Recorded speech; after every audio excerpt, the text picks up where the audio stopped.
Hackers see things the rest of us can't even imagine. And sometimes, what they find is so disturbing, so bizarre, that even seasoned professionals get chills.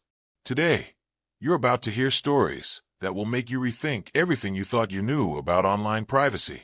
Not really a hacker per se, but I dabble with some unique Google search strings every now and then to see what comes up. Once I found an entire backup of a computer from a financial company that deals with theatrical productions. Hundreds and hundreds of unprotected Excel spreadsheets detailing every facet of every production they'd handled for years. Personal details down to home addresses and phone numbers of all of the cast and crew, and how much they got paid. It was an immense trove of very private information, including emails as well. I called the company involved and told them I'd be sending them an email with some information that is probably going to look like a scam, but they need to pay attention. After some back and forth, I spoke to the director of the company, who was horrified by the situation. He asked me if I told anyone else, read media, about it, and was thankful that I hadn't. A couple of weeks later, I got an email from him saying that a small tech company they'd used to fix a computer had backed it all up on an open, internet-enabled hard drive.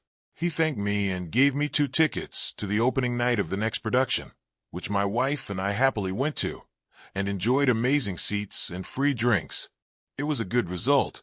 Back in the early 90s, I was a computer technician in a small military unit where about 20% of us were computer techs. However, my side gig or part-time job for the unit was IT. We were using Win3.x for the unit's desktops, so there was no security. The other computer techs would always go in and change things and make them impossible to manage. The weak link was autoexec.bat. Everyone was hacking autoexec.bat.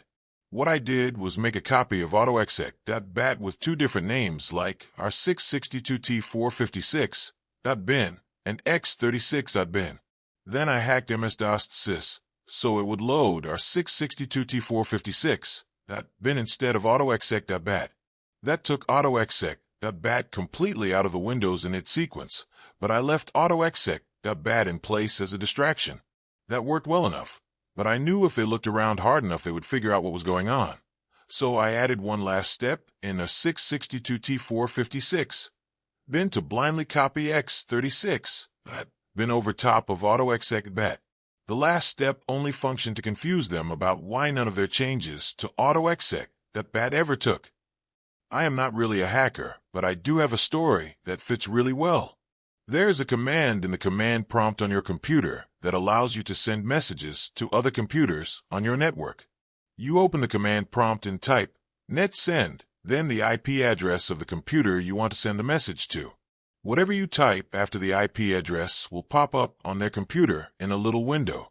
I was in a computer class in high school and decided to have some fun with this.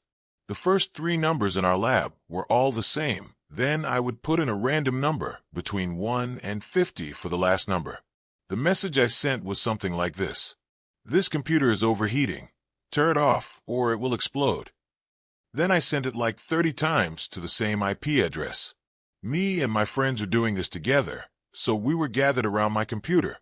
About 30 seconds later, the girl on the computer directly behind mine said, "Mr. Campbell, my computer is telling me to turn it off or it will explode." He walks over to it, probably exits out of the box only for another one to pop up, and tells her to just turn off the computer. Me and my friend or 2 think it's the funniest thing that has ever happened and just start laughing a lot. Then the bell rang and class was over and I laughed and laughed out the door. The teacher from that class came walking into my next classroom shortly after I did and told me I was going to be in tons of trouble. I wasn't going to graduate because I needed his class and all sorts of stuff. Anyways, I went back to class the next day, super nervous and stuff, and he talked to me and said he had thought about it and recognized it was pretty funny, and I clearly knew enough about computers as it was. So he asked if I would be his teacher's assistant for the rest of the year and grade everyone's tests and stuff. So I spent the rest of the year playing online games, and it was awesome. Not really hacking per se, but one of my best moments that felt like it was I had an ex who threw a temper tantrum about me locking him out of my house after I broke up to him, and he had showed up unannounced, and I made it very clear, while we were still together, that I prefer advance notice prior to you being on my doorstep. Part of his temper tantrum was messaging me to let me know he had changed the password to the Netflix account I paid him to have access to. At the time, I didn't have a bank account or a way to open one, so this was the only way I could feasibly pay for Netflix. I realized he uses the same password for all the streaming services I paid him for access to. I also knew his email address. I tried his streaming service's password on his email and got in, so with the newly found access to his email, I admit, changed the password without telling him.